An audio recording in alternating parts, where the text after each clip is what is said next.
La vie vous a abandonné, rien ne vous marche, vous échouez presque à tout. Vous vous sentez écrasé sous le poids des forces ténébreuses, de l'isolement, de la solitude et des soucis quotidiens. Vous n'avez pas la paix et la tranquillité. Vous avez besoin d'accompagnement pour atténuer vos souffrances, pour développer la force et la puissance qui vous habitent. Suivez tous les matins Maître Maouyan Justin Dongbaoundé, grand initié aux lois et secrets de la vie. Avec Maître Maouyan Justin Dongbaoundé, vous allez abandonner vos solutions individualistes, source de vos malheurs et de vos errements. Vous allez découvrir la pensée métaphysique, seul gage de notre sortie collective du gouffre. Vous allez retrouver le chemin du mieux-être et de la joie de vivre. Message du Maître, un espace commun aux bâtisseurs d'une vie heureuse sur la terre. Mesdames et messieurs, hommes et femmes qui peuplent la terre, mes frères et mes sœurs bâtisseurs de tous horizons, en vos différents grades, degrés et qualités. Je voudrais prendre ici la parole pour exprimer à chacun et à tous ma profonde et sincère reconnaissance pour vos soutiens de tous les instants.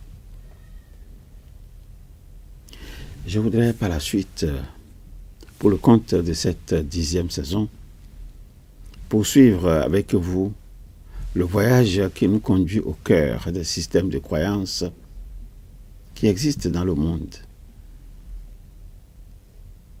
pour vous aider à découvrir d'une part ce qui se cache derrière ce que vous croyez comprendre de ce que l'on vous dit, vous aider à découvrir d'autre part les effets directs de ces systèmes de croyances sur la vie des hommes et l'avenir des sociétés humaines d'une manière générale, et les effets directs de ces systèmes de croyances sur les sociétés humaines, notamment celles d'Afrique.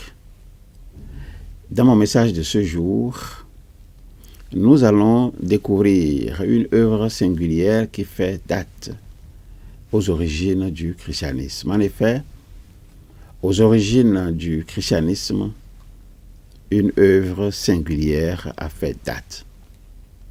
De quelle œuvre s'agit-il? Il s'agit de l'œuvre d'Origène. Origène, l'inventeur de l'exégèse, soit l'étude critique des textes. Figure dominante de la théologie chrétienne avec saint Augustin, Origène fut aussi, de son vivant et ultérieurement, l'un des théologiens qui suscita les sentiments les plus vifs et les plus opposés, souligne le théologien Éric Junod, qui a co-dirigé l'anthologie des théologiens de l'Antiquité. Consultez l'édition du CERF. Ce professeur honoraire de la faculté de théologie et de sciences des religions nous amène alors à la rencontre de ce personnage haut en couleur qui n'hésita pas à se mutiler pour s'assurer de sa bonne conduite.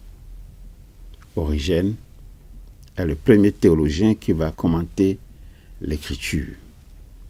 Et il ne va pas commenter seulement un ou deux livres, mais presque tous les livres. Il y consacre sa vie. Pose immédiatement Éric Junod.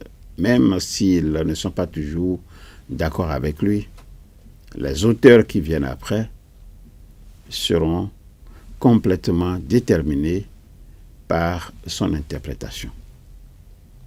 Ce chrétien né vraisemblablement en Alexandrie vers l'an 185 a donc véritablement ouvert des voies que les autres exploitent sans même parfois être conscients qu'ils lui sont redevables. Et ce, bien qu'il ne subsiste qu'un quart de son œuvre immense. Origène a écrit près de 250 tomes de commentaires et au moins 500 prédications. La disparition majeure de son œuvre tient au fait que, 3 siècles après sa mort, il sera condamné dans un concile byzantin et considéré comme hérétique. En effet, son œuvre est condamnée dès l'an 400 par l'évêque Théophile d'Alexandrie puis surtout au VIe siècle par l'empereur Justinien. Le motif, vous pouvez imaginer, la doctrine évolue constamment dans l'Église. C'est le motif. 3 siècles plus tard, les paramètres ne sont plus les mêmes. Ce qui pouvait paraître audacieux entre l'an 220 et l'an 250 n'est souvent plus recevable au VIe siècle. Et de citer une date particulièrement importante dans la théologie chrétienne, de citer celle du Concile de Nicée en l'an 325. Les théologiens antérieurs à cette époque vont alors tous être jugés à l'aune des standards établis à Nicée. Mais surtout, on reprochera à Origène des doctrines qui sont en grande partie développées par d'autres, notamment à l'intérieur du cercle monastique.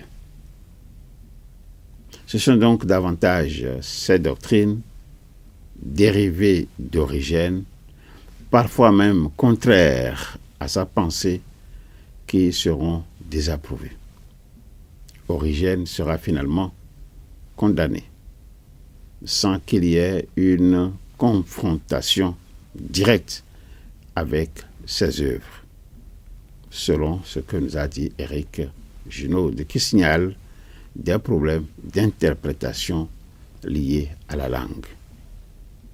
L'œuvre d'Origène en langue originale, soit le grec, a largement disparu. Heureusement, il avait été traduit en latin, notamment par Saint Jérôme, qui l'appréciait alors énormément avant de rejoindre la cause de l'anti-origénisme vers l'an 400. Mais l'œuvre d'Origène étant très complexe, les traductions se révèlent parfois assez imprécises. Alors, est-ce qu'il y a des raisons de se demander s'il existe une différence entre une doctrine et un dogme? Telle est la question à laquelle nous allons apporter très bientôt la réponse. En attendant, je voudrais vous demander de continuer à vous familiariser avec cette invocation simple, invocation que je vous propose et que je vous invite à répéter chaque matin, 5 heures de préférence, et à intervalles réguliers de 2 heures jusqu'à 21 heures. Ensemble, veuillez répéter après moi cette invocation. Au commencement était la pensée. Au commencement était la pensée. La pensée se manifesta sous la forme d'idées. La pensée se manifesta sous la forme d'idées. L'idée prend corps dans notre conscience et se traduit par la parole, le geste ou l'écriture. L'idée prend corps dans notre conscience et se traduit par la parole, le geste ou l'écriture. Cette parole projetée sur la matière devient notre action. Cette parole projetée sur la matière devient notre action. Je suis donc pensée, parole et action. Je suis donc pensée, parole et action. Alors, si regarder en arrière vous cause du chagrin et regarder en avant vous inspire de la crainte, je vous suggère tout simplement de regarder tout près de vous. Je vous suggère de regarder à côté de vous.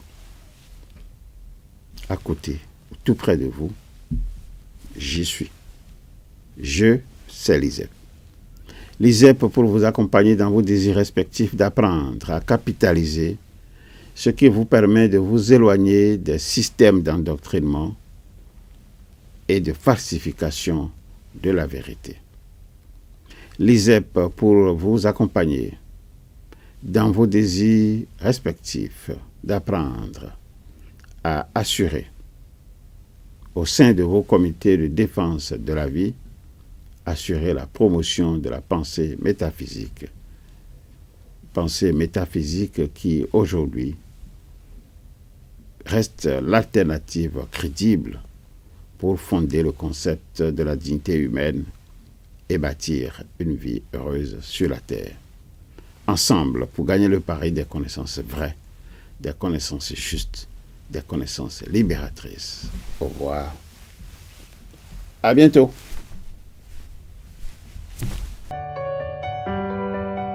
La vie vous a abandonné, rien ne vous marche, vous échouez presque à tout. Vous vous sentez écrasé sous le poids des forces ténébreuses, de l'isolement, de la solitude et des soucis quotidiens. Vous n'avez pas la paix et la tranquillité. Vous avez besoin d'accompagnement pour atténuer vos souffrances, pour développer la force et la puissance qui vous habitent. Suivez tous les matins Maître Maoulien Justin Dongbaoundé, grand initié aux lois et secrets de la vie. Avec Maître Maoulien Justin Dongbaoundé, vous allez abandonner vos solutions individualistes, source de vos malheurs et de vos errements. Vous allez découvrir la pensée métaphysique, seul gage de notre sortie collective du gouffre. Vous allez retrouver le chemin du mieux-être et de la joie de vivre. Message du Maître, un espace commun aux bâtisseurs d'une vie heureuse sur la terre.